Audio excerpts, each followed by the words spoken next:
మన ప్రభు అయిన యేసుక్రీస్తు వారి యొక్క అతిశ్రేష్టమైన నామంలో ఈ ఆడియో బైబిల్ వింటున్న మీ అందరికీ మా శుభాభివందనాలు తెలియజేస్తున్నాము. ఈ దినం 55వ రోజు దేవుని యొక్క వాక్యాన్ని చదువుకుందాం.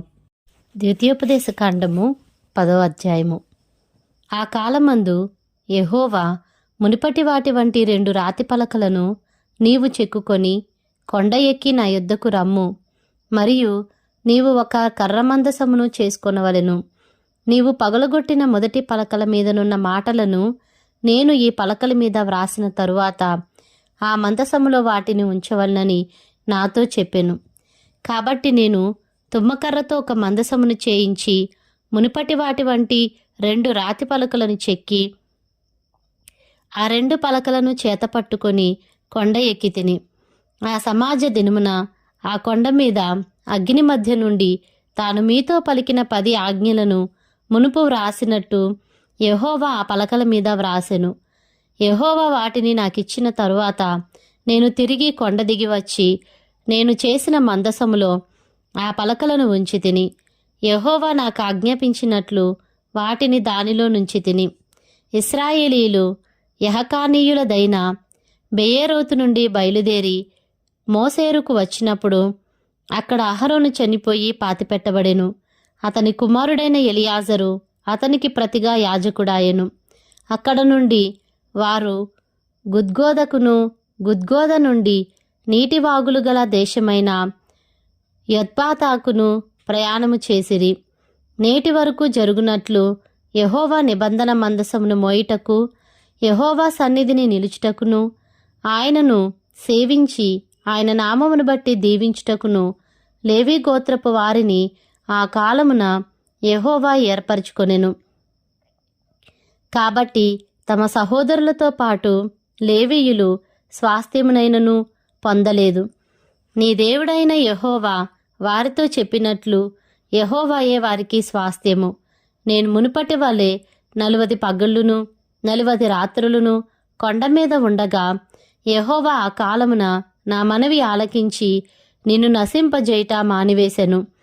మరియు యెహోవా నాతో ఇట్లనెను, ఈ ప్రజలు నేను వారికిచ్చేదనని వారి పితరులతో ప్రమాణం చేసిన దేశమున ప్రవేశించి స్వాధీనపరుచుకొనున్నట్లు నీవు లేచి వారి ముందర సాగుమని చెప్పెను. కాబట్టి ఇశ్రాయేలు నీ దేవుడైన యెహోవాకు భయపడి ఆయన మార్గములన్నిటిలో నడుచుచు ఆయనను ప్రేమించి నీ దేవుడైన యెహోవాను నీ పూర్ణ మనస్సుతోనూ నీ పూర్ణ ఆత్మతోనూ సేవించి నీ మేలు కొరకు నేడు నేను నీకు ఆజ్ఞాపించు యెహోవా ఆజ్ఞలను కట్టడలను అనుసరించి నడుచుకొందునను మాట కాక నీ దేవుడైన యెహోవా నిన్ను మరి ఏమి అడుగుచున్నాడు? చూడుము, ఆకాశము మహాకాశము భూమియు అందున్నదంతయు నీ దేవుడైన యెహోవావే. అయితే యెహోవా నీ పితరులను ప్రేమించి వారి యందు ఆనందపడి సమస్త జనములలో వారి సంతానమైన మిమ్మును నేటి వలె ఏర్పరచుకొనెను. కాబట్టి మీరు సున్నతి లేని మీ హృదయమునకు సున్నతి చేసుకొని ఇక మీదట ముష్కరులు కాకుండుడి. ఏలైనగా నీ దేవుడైన యెహోవా పరమదేవుడును పరమప్రభువునై ఉన్నాడు. ఆయనే మహాదేవుడు, పరాక్రమవంతుడు, భయంకరుడైన దేవుడు. ఆయన నరుల ముఖమును లక్ష్యపెట్టనివాడు, లంచము పుచ్చుకొననివాడు. ఆయన తల్లిదండ్రులు లేని వానికిని విధవరాలికిని న్యాయము తీర్చి పరదేశియందు దయించి అన్నవస్త్రములను అనుగ్రహించువాడు. మీరు ఐగుప్తు దేశములో పరదేశులై ఉంటిరి గనుక పరదేశిని జాలి తలచుడి. నీ దేవుడైన యెహోవాకు భయపడి ఆయనను సేవించి ఆయనను హత్తుకొని ఆయన నామమున ప్రమాణము చేయవలెను. ఆయనే నీకు కీర్తనీయుడు. నీవు కన్నులారా చూచుచుండగా భీకరమైన ఆ గొప్ప కార్యములను నీ కొరకు చేసిన నీ దేవుడు ఆయనే. నీ పితరులు 70 మంది అయి ఐగుప్తునకు వెళ్ళిరి. ఇప్పుడు నీ దేవుడైన యెహోవా ఆకాశ నక్షత్రముల వలె నిన్ను విస్తరింపజేసియున్నాడు. ద్వితీయోపదేశ కాండము 11వ అధ్యాయము. కాబట్టి నీవు నీ దేవుడైన యెహోవాను ప్రేమించి ఆయన విధించిన వాటిని అనుసరించి ఆయన కట్టడలను విధులను ఆజ్ఞలను ఎల్లప్పుడూ గైకొనవలెను.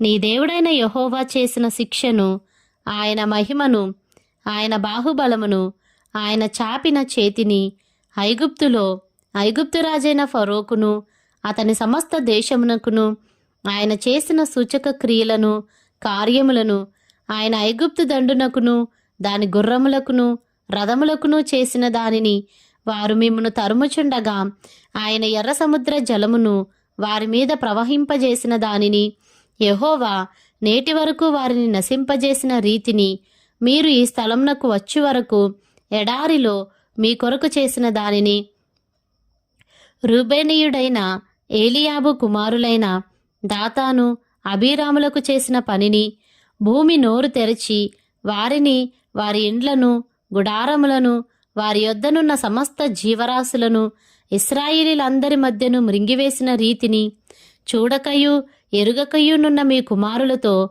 నేను మాటలాడుట లేదని నేడు తెలుసుకొనుడి. యెహోవా చేసిన ఆ గొప్ప కార్యమంతయు మీ కన్నులే చూచినవి గదా.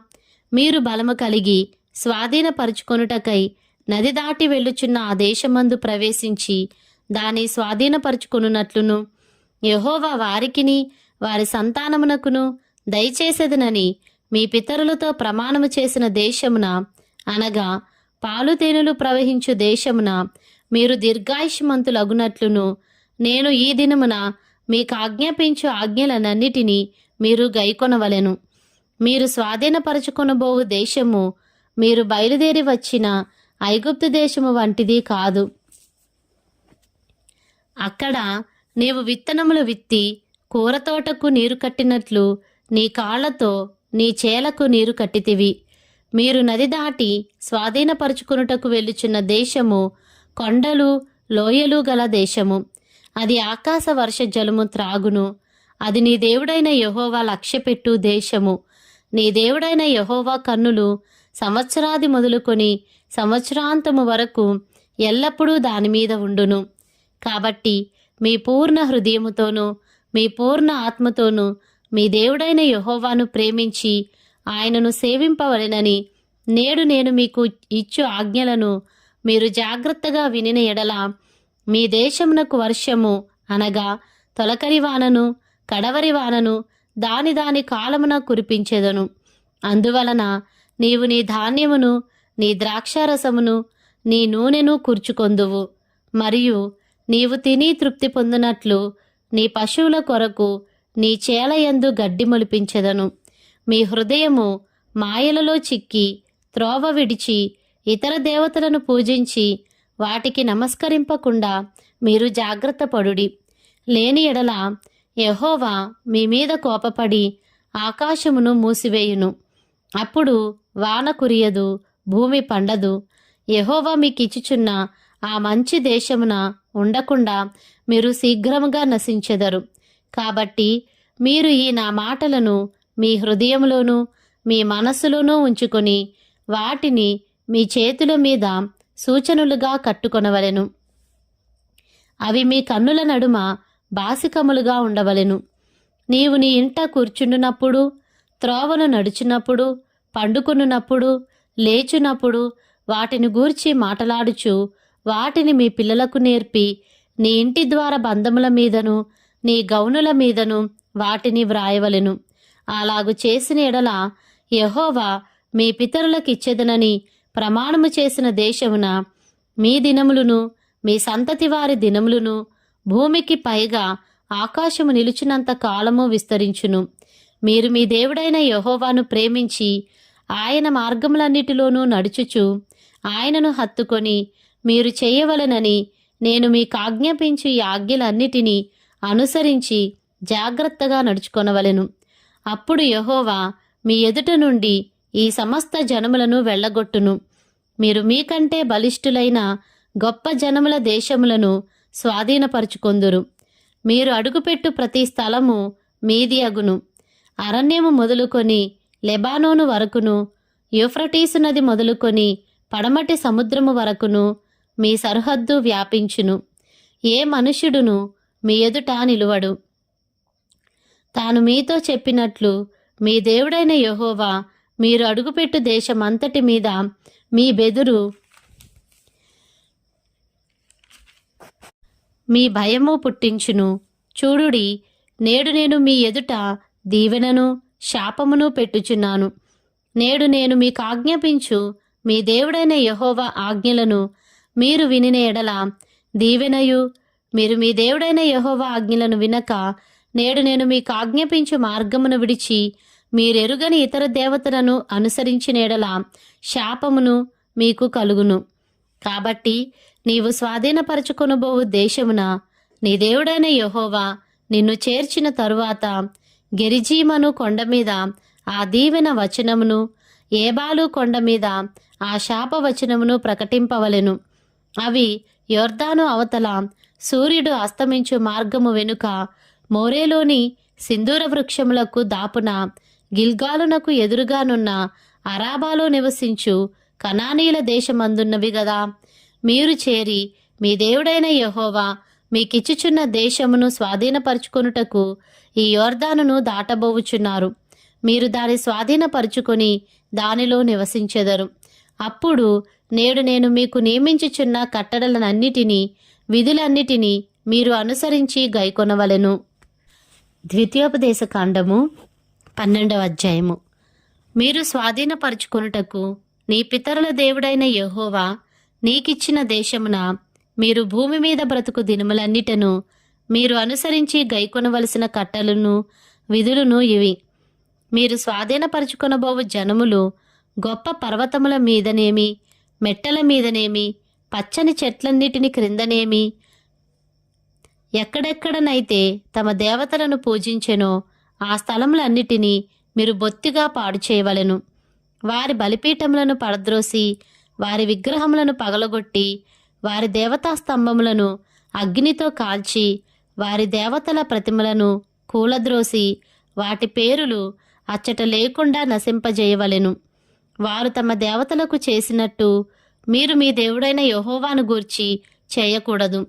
మీ దేవుడైన యెహోవా మీ సమస్త గోత్రములలో తన నామమును స్థాపించుకొనుటకు నివాస స్థానముగా ఏర్పరచుకొను స్థలమును వెదకి అక్కడికే యాత్రలు చేయుచుండవలెను. అక్కడికే మీరు మీ దహన బలులను, మీ బలులను, మీ దశమ భాగములను, ప్రతిష్ఠితములుగా మీరు చేయు నైవేద్యములను, మీ మ్రొక్కుబడి అర్పణములను, మీ స్వేచ్ఛార్పణములను, పశువులలోనూ గొర్రెమేకలలోనూ తొలిచూలు వాటిని తీసుకుని రావలెను. మీరును మీ దేవుడైన యెహోవా మిమ్మును ఆశీర్వదించి మీకు కలుగజేసిన మీ కుటుంబములను మీ దేవుడైన యెహోవా సన్నిధిని భోజనము చేసి మీ చేతి పనులన్నిటి యందు సంతోషింపవలెను. నేడు మనమిక్కడ చేయుచున్నట్లు మీలో ప్రతి మనుష్యుడు తన కంటికి యుక్తమైనదంతయు చేయకూడదు. నీ దేవుడైన యెహోవా నీకిచ్చుచున్న విశ్రాంతిని, స్వాస్థ్యమును మీరు ఇదివరకు పొందలేదు. మీరు యొర్దాను దాటి మీ దేవుడైన యెహోవా మీకు స్వాస్థ్యముగా ఇచ్చుచున్న దేశమున నివాసులైన తరువాత ఆయన మీ చుట్టూ నుండి శత్రువులందరూ లేకుండా మీకు విశ్రాంతి కలుగజేసినందున మీరు నెమ్మది పొందినప్పుడు నేను మీకు ఆజ్ఞాపించు సమస్తమును అనగా మీ దహన బలులను, మీ బలులను, మీ దశమ భాగములను, ప్రతిష్ఠితములుగా మీరు చేయు నైవేద్యములను, మీరు యెహోవాకు మ్రొక్కుకొను మీ శ్రేష్టమైన మ్రొక్కుబళ్లను మీ దేవుడైన యెహోవా తన నామమునకు నివాస స్థానముగా ఏర్పరచుకొను స్థలమునకే మీరు తీసుకుని రావలెను. మీరు, మీ కుమారులు, మీ కుమార్తెలు, మీ దాసులు, మీ పనికత్తెలు మీలో పాలైనను స్వాస్థ్యమైనను పొందక మీ ఇండ్లలో ఉండు లేవీయులు మీ దేవుడైన యెహోవా సన్నిధిని సంతోషింపవలెను. నీవు చూచిన ప్రతి స్థలమున నీ దహన బలులను అర్పింపకూడదు సుమీ. యెహోవా నీ గోత్రములలో ఒక దానియందు ఏర్పరచుకొను స్థలముననే నీ దహన బలులను అర్పించి నేను మీకు ఆజ్ఞాపించుచున్న సమస్తమును అక్కడనే జరిగింపవలెను. అయితే నీ దేవుడైన యెహోవా నిన్ను ఆశీర్వదించిన కొలది ఇండ్లన్నిటిలో నీ మనసు కోరు దారిని చంపి తినవచ్చును. పవిత్రులేమి అపవిత్రులేమి ఎర్రజింకను చిన్న దుప్పిని తినినట్లు తినవచ్చును. మీరు రక్తము మాత్రము తినక దానిని నీళ్ల వలె నేల మీద పారబోయవలెను. నీ ధాన్యములోనేమి, నీ ద్రాక్షరసంలోనేమి, నీ నూనెలోనేమి దశమ భాగమును, నీ గోవులలోనిదేమి, నీ గొర్రె మేకల మందలోనిదేమి తొలిచూలు పిల్లలను నీవు మ్రొక్కుకొను మ్రొక్కుబళ్లలో దేనిని నీ స్వేచ్ఛార్పణమును ప్రతిష్టార్పణమును నీ ఇంట తినక నీ దేవుడైన యెహోవా ఏర్పరచుకున్న స్థలముననే నీవు నీ కుమారుడు నీ కుమార్తె నీ దాసుడు నీ దాసి నీ ఇంట నుండి లేవీయులు కలుసుకొని నీ దేవుడైన యెహోవా సన్నిధిని తిని నీవు చేయు ప్రయత్నములన్నిటిలో నీ దేవుడైన యెహోవా సన్నిధిని సంతోషించుదువు. నీవు నీ దేశంలోనున్న నీ దినములన్నిటను లేవీయులను విడవకూడదు సుమి. నీ దేవుడైన యెహోవా తాను నీకిచ్చిన మాట చొప్పున నీ సరిహద్దులను విశాలపరిచిన తరువాత నిశ్చయముగా మాంసము తినగోరి మాంసము తినదననుకొందువు. అప్పుడు నీకిష్టమైన మాంసము తినవచ్చును. నీ దేవుడైన యెహోవా తన నామమును ప్రకటించుటకు ఏర్పరచుకున్న స్థలము మీకు దూరముగా ఉండిన ఎడల యెహోవా నీకిచ్చిన గోవులలోనిదే గాని మీ గొర్రె మేకలలోనిదేనే గాని నేను నీకు ఆజ్ఞాపించినట్లు చంపి నీవు ఆశించిన దాని నీ ఇంట తినవచ్చును. జింకను దుప్పిని తినునట్లు దాని తినవచ్చును. పవిత్రులు భేదము లేకుండా తినవచ్చును. అయితే రక్తమును తిననే తినకూడదు. భద్రము సుమి. ఏలైనగా రక్తము ప్రాణము. మాంసముతో ప్రాణాధారమైన దాన్ని తినకూడదు. నీవు దాన్ని తినక భూమి మీద నీళ్ల వలె పారబోయవలెను. నీవు యెహోవా దృష్టికి యుక్తమైన దానిని చేసినందున నీకు నీ తరువాత నీ సంతతి వారికి మేలు కలుగునట్లు దాన్ని తినకూడదు. నీకు నియమించిన ప్రతిష్ఠితములను మ్రొక్కుబళ్లను మాత్రము యెహోవా ఏర్పరచుకుని స్థలమునకు నీవు తీసుకుని పోవలెను. నీ దహన బలులను వాటి రక్తమాంసములను నీ దేవుడైన యెహోవా బలిపీఠం మీద అర్పింపవలెను. నీ బలుల రక్తమును నీ దేవుడైన యెహోవా బలిపీఠం మీద పోయవలెను. వాటి మాంసము నీవు తినవలెను. నీ దేవుడైన యెహోవా దృష్టికి యుక్తమును యథార్థమునగు దానిని నీవు చేసినందున నీకును నీ తరువాత నీ సంతతి వారికిని నిత్యము మేలు కలుగునట్లు నేను నీకు ఆజ్ఞాపించుచున్న ఈ మాటలన్నిటినీ నీవు జాగ్రత్తగా వినవలెను. నీవు వారి దేశమును స్వాధీనపరుచుకొనుటకు వెళ్ళుచున్న జనములను నీ దేవుడైన యెహోవా నీ ఎదుట నుండి నాశనము చేసిన తరువాత నీవు వారి స్వాస్థ్యమును స్వాధీనపరుచుకొని వారి దేశంలో నివసించున్నప్పుడు వారు నీ ఎదుట నుండి నశింపజేయబడిన తరువాత నీవు వారి వెంట వెళ్ళి చిక్కుబడి వారి దేవతలను ఆశ్రయింపగోరి ఈ జనములు తమ దేవతలను కొలిచినట్లు నేనును చేసేదనని అనుకొనకుండా జాగ్రత్తగా ఉండవలెను. తమ దేవతలకు వారు చేసినట్లు నీవు నీ దేవుడైన యెహోవాను గూర్చి చేయవలదు. ఏలైనగా యెహోవా ద్వేషించు ప్రతి హేయక్రియను వారు తమ దేవతలకు చేసిరి. వారు తమ దేవతల పేరట తమ కుమారులను తమ కుమార్తెలను అగ్నిహోత్రములో కాల్చివేయుదురు గదా. నేను మీకు ఆజ్ఞాపించుచున్న ప్రతి మాటను అనుసరించి చేయవలెను. దానిలో నీవు ఏమీయూ కలుపకూడదు, దానిలో నుండి ఏమీయూ తీసివేయకూడదు.